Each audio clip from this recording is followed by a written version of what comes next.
T20 world కప్కి ఇంకో నెల రోజులు మాత్రమే ఉంది. అండ్ తిలక్ వర్మ మన టీమిండియాలో ఎంతో ఇంపార్టెంట్ ప్లేయర్. స్పెషల్గా టీ20స్లో అతను ఒక గన్ ప్లేయర్.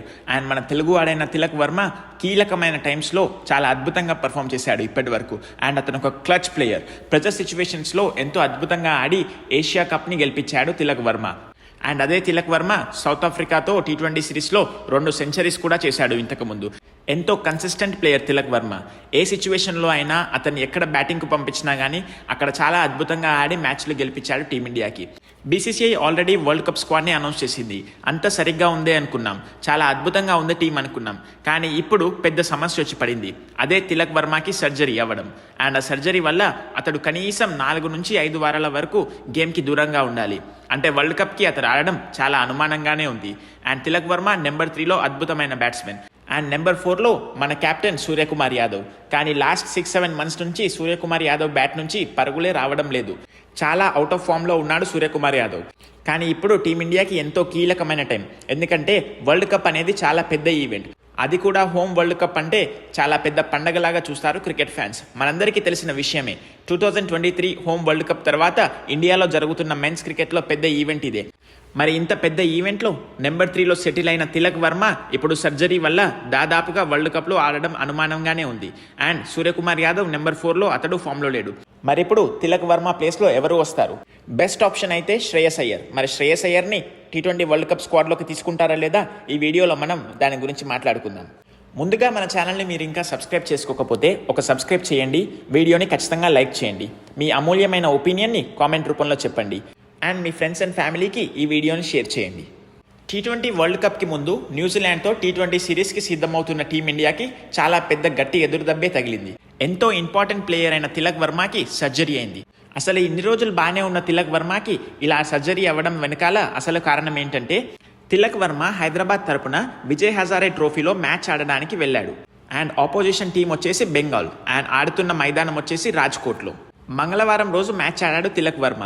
మ్యాచ్ సందర్భంగా అతడికి ఎలాంటి గాయం కాలేదు.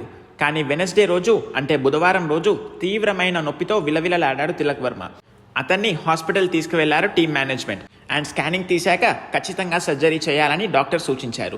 అసలు ఈ సర్జరీ ఏంటంటే టెస్టికులర్ టార్షన్ సర్జరీ. ఈ టెస్టికులర్ టార్షన్ సర్జరీ అంటే మగవాళ్ళకి టెస్టికల్స్కి రక్తాన్ని తీసుకెళ్లే నాళాలు ఉంటాయి. అండ్ ఆ నాళాలు సరిగ్గా ఉన్నంత వరకు ఎలాంటి ప్రాబ్లం ఉండదు. కానీ ఎప్పుడైతే ఆ నాళం మెలిక పడిపోతుందో అప్పుడు టెస్టికల్స్కి రక్తం సరిగ్గా ప్రవహించదు. అండ్ దానివల్ల బ్లడ్ సర్క్యులేషన్ అనేది సరిగ్గా జరగదు. అండ్ దానితో బ్లడ్ ఫ్లో అనేది బ్లాక్ అయిపోతుంది. దాన్ని కనుక సరిగ్గా పట్టించుకోకపోతే ఒకానొక సమయంలో టెస్టికల్స్ని తీసేయాల్సి వస్తుంది. అందుకనే సర్జరీ అనేది చాలా ఇంపార్టెంట్. ఆ సర్జరీ వలన ఆ మెలికపడ్డ నాళాన్ని సరిచేసి బ్లడ్ సర్క్యులేషన్ని సరిచేస్తారు డాక్టర్స్. అండ్ ఇక్కడ తిలక్ వర్మకు కూడా అదే అయింది. బ్లడ్ సప్లై ఆగిపోవడం వల్ల చాలా నొప్పితో బాధపడ్డాడు తిలక్ వర్మ. సో అక్కడ రాజ్కోట్ హాస్పిటల్లోని డాక్టర్స్ ఖచ్చితంగా సర్జరీ చేయాలని సూచించారు. అదే విషయం బీసీసీఐకి చెప్పగా బీసీసీఐ నుంచి వచ్చిన ఒక స్పెషలిస్ట్ డాక్టర్ కూడా ఖచ్చితంగా సర్జరీ చేయాలని సూచించాడు. సో అందుకని తిలక్ వర్మకి టెస్టికులర్ టార్షన్ సర్జరీ అయింది. ఇప్పుడు తిలక్ వర్మ పరిస్థితి ఎలా ఉందని చూస్తే అతడు బాగానే ఉన్నాడని బీసీసీఐ చెప్పింది. అండ్ తిలక్ వర్మని గురువారం రోజు డిశ్చార్జ్ కూడా చేశారని బీసీసీఐ ఒక ప్రకటనలో తెలిపింది. కానీ వైద్యుల ప్రకారం అయితే ఖచ్చితంగా ఇలాంటి సర్జరీ అయినప్పుడు కనీసం 4 నుంచి 5 వారాల వరకు రెస్ట్ అవసరమని డాక్టర్స్ చెప్తున్నారు.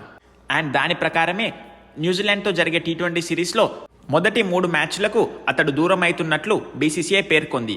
కానీ ఆ ఆఖరి 2 మ్యాచ్లో కూడా అతడు ఆడడం చాలా డౌట్ఫుల్లే. ఎందుకంటే ఖచ్చితంగా 4 నుంచి 5 వారాల రెస్ట్ తిలక్ వర్మకి అవసరం కాబట్టి. సో అతడు న్యూజిలాండ్తో సిరీస్ మొత్తం ఆడకపోతే అతడు వరల్డ్ కప్కి ఆడడం కూడా చాలా అనుమానమే. అండ్ అతడు ఆడకపోతే ఖచ్చితంగా టీంలోకి ఇంకొకరిని తీసుకోవాలి. అండ్ వాళ్ళ గురించి ఇప్పుడు మనం మాట్లాడుకుందాం. టీమిండియా బెంచ్ స్ట్రెంత్ చూస్తే మాత్రం చాలా అద్భుతంగా ఉంది. టాలెంట్కి ఎలాంటి కొదువ లేదు. కానీ సరైన ప్లేయర్ని ఎంచుకోవడం అనేది చాలా ఇంపార్టెంట్. అండ్ ఇప్పుడు మనకున్న ప్లేయర్స్ ఎవరో చూద్దాం. అండ్ కరెక్ట్గా నెంబర్ 3లో సెట్ అయ్యే బ్యాట్స్మెన్ ఎవరో కూడా చూద్దాం. ఇప్పుడు నేనైతే శుభ్మన్ గిల్ కానీ యశస్వి జైస్వాల్ ఆర్ రుతురాజ్ గైక్వాడ్ని టీంలోకి తీసుకోను. ఎందుకంటే వాళ్ళందరూ సరైన ఓపెనర్స్. అండ్ మన టీంలో already Abhishek Sharma, Sanju Samson, Ishan Kishan 3 proper opening batsmen already ఉన్నారు. ఇప్పుడు మళ్ళీ ఇంకొక ఓపెనింగ్ బ్యాట్స్మెన్ని టీంలోకి తీసుకోవడం అనేది చాలా మంచి ఆప్షన్ కాదు. అండ్ ఇదొక హెడ్ఏక్ కూడా టీం మేనేజ్మెంట్కి. సో ఇప్పుడు నెంబర్ 3 పొజిషన్లో ఆడే సత్తా ఉన్న బ్యాట్స్మెన్ ఎవరంటే శ్రేయస్ అయ్యర్. మనందరికీ తెలిసిందే, సర్పంచ్ సాబ్ ఫెనామినల్ ప్లేయర్. అండ్ ఐపీఎల్లో కూడా తన అద్భుతమైన ప్రదర్శనని చూసాం. టీంని ఫైనల్కి కూడా తీసుకెళ్లాడు. అండ్ ముంబై ఇండియన్స్ మీద అతను క్వాలిఫైయర్ 2లో ఆడిన మ్యాచ్ అయితే అద్భుతమైన match, one of the best innings in pressure situations. అతడు టీంలోకి ఎంతో ఎక్స్పీరియన్స్ని తీసుకొని వస్తాడు. ఏషియా కప్కి అతనికి ప్లేస్ దొరకలేదు టీమిండియాలో. చాలా బాధ అయింది నాకు, ఎందుకంటే చాలా టాలెంటెడ్ బ్యాట్స్మెన్ శ్రేయస్ అయ్యర్. కానీ ఇప్పుడు ఇక్కడ ఒక ప్లేస్ ఉంది అండ్ ఆ ప్లేస్లో సరిగ్గా ఒదిగిపోతాడు శ్రేయస్ అయ్యర్. రీసెంట్గా జరిగిన ఆస్ట్రేలియాతో ఓడిఐ సిరీస్లో అతనికి ఇంజురీ అయింది. అండ్ ఆ ఇంజురీ వల్ల దాదాపు 2 నెలల పాటు టీమిండియాకి దూరంగా ఉన్నాడు శ్రేయస్ అయ్యర్. కానీ ఇప్పుడు ఇంజురీ నుంచి రికవర్ అయిపోయాడు. అండ్ ఆల్సో విజయ్ హజారే ట్రోఫీలో తన ఫిట్నెస్ని నిరూపించుకున్నాడు శ్రేయస్ అయ్యర్. మనందరికీ తెలిసిందే, శ్రేయస్ అయ్యర్ ఓడిఐస్లో వైస్ కెప్టెన్ కూడా. అతను ఎంతో ఎక్స్పీరియన్స్ని తీసుకొస్తాడు టీంకి. అతను చాలా అద్భుతమైన స్పిన్ ప్లేయర్ కూడా. అండ్ అతను ఒక బిగ్ మ్యాచ్ ప్లేయర్, మనందరికీ తెలిసిన విషయమే. 2023 వరల్డ్ కప్లో దాదాపు 500+ రన్స్ స్కోర్ చేశాడు. అండ్ అతని దగ్గర వరల్డ్ కప్ ఎక్స్పీరియన్స్ కూడా ఉంది. కానీ క్రికెట్ అనేది చాలా ఫన్నీ గేమ్, ఎందుకంటే గౌతమ్ గంభీర్కి శ్రేయస్ అయ్యర్కి విభేదాలు ఉన్న విషయం అందరికీ తెలిసిందే. అండ్ ఆ కారణంగానే ఛాంపియన్స్ ట్రోఫీకి ముందు జరిగిన ఇంగ్లాండ్తో సిరీస్లో శ్రేయస్ అయ్యర్ని ప్లేయింగ్ 11లో ఆడిపించలేదు గౌతమ్ గంభీర్. కానీ విరాట్ కోహ్లీకి ఆ మ్యాచ్లో ఇంజురీ అవ్వడం వల్ల ఒక మ్యాచ్లో శ్రేయస్ అయ్యర్ ఆడాడు. అండ్ ఆ మ్యాచ్లో అతడు 70 రన్స్ కొట్టి టీమిండియాని గెలిపించాడు. అండ్ దానితో శ్రేయస్ అయ్యర్ని కూడా నెక్స్ట్ మ్యాచ్ నుంచి ఖచ్చితంగా టీంలో ఆడిపించాల్సిన అవసరం వచ్చింది. అండ్ మనందరికీ తెలిసిందే, ఛాంపియన్స్ ట్రోఫీలో అతడు ఎంతో అద్భుతంగా ఆడాడు. అండ్ మన టీమిండియాకే కాదు, ఆ ఛాంపియన్స్ ట్రోఫీలో హైయెస్ట్ రన్ స్కోరర్ కూడా శ్రేయస్ అయ్యర్.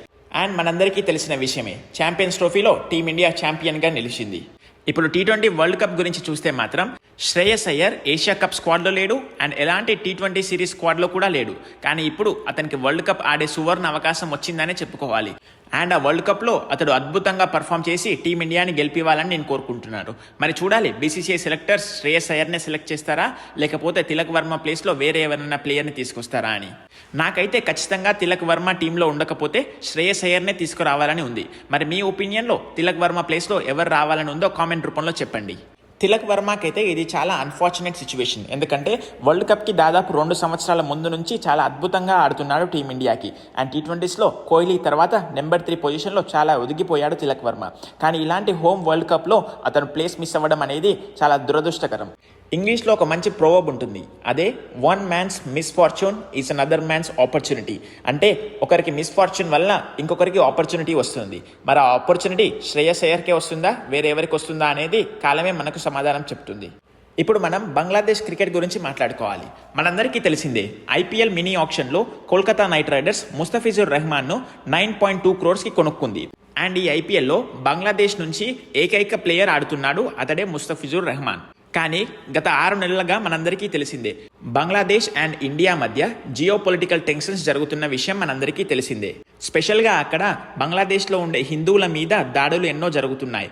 అండ్ కొందరు హిందువులను చంపేశారు కూడా అక్కడ బంగ్లాదేశ్ వాసులు.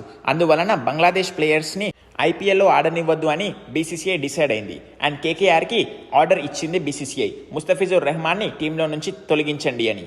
అండ్ బీసీసీఐ ఆర్డర్స్ ప్రకారం కోల్కతా నైట్ రైడర్స్ ముస్తఫిజుర్ రెహమాన్ని టీంలో నుంచి తొలగించారు. అండ్ దానికి రివెంజ్ తీసుకోవడానికి బంగ్లాదేశ్ క్రికెట్ బోర్డు ఏం చేస్తుంది అంటే, ఇండియాలో జరిగే వరల్డ్ కప్లో మా మ్యాచెస్ ఇండియాలో ఆడడం, శ్రీలంకకి మా మ్యాచెస్ని తరలించండి అని ఐసీసీకి లేఖ రాసింది బంగ్లాదేశ్ క్రికెట్ బోర్డు. కానీ ఐసీసీ మాత్రం ఈ రిక్వెస్ట్ని యాక్సెప్ట్ చేయలేదు. ఎందుకంటే నెల రోజుల్లో వరల్డ్ కప్ జరగబోతుంది. అండ్ ఆ వరల్డ్ కప్కి ఇప్పుడు స్కెడ్యూల్ మార్చాలంటే చాలా పెద్ద సమస్యనే చెప్పాలి. ఎందుకంటే లాజిస్టిక్స్ అనేది చాలా ఇంపార్టెంట్ ఆస్పెక్ట్ ఇలాంటి పెద్ద ఈవెంట్స్లో. అండ్ అదే విషయాన్ని ఐసీసీ బంగ్లాదేశ్ క్రికెట్ బోర్డుకి చెప్పింది. ఇలాంటి సమయాల్లో మ్యాచ్లను మార్చడం చాలా కష్టమని చెప్పింది. మీరు ఒకవేళ ఆడాలనుకుంటే ఇండియాలో మ్యాచెస్ ఆడండి, లేదంటే మీ ఆపోజిషన్ టీంకి 2 పాయింట్లు డైరెక్ట్గా ఇచ్చేస్తామని ఐసీసీ క్లియర్ చేసింది. అండ్ దానికి రివెంజ్గా బంగ్లాదేశ్ గవర్నమెంట్ ఇంకొక పని చేసింది. అదేంటంటే ఐపీఎల్ని వాళ్ళ దేశంలో బ్యాన్ చేసింది. అంటే వాళ్ళ దేశంలో టీవీస్లో టెలికాస్ట్ కాదు ఐపీఎల్. ఇలా చేయడం ద్వారా మనకేమీ నష్టం ఉండదు, నష్టం ఉండేది వాళ్ళకి అని నా అభిప్రాయం.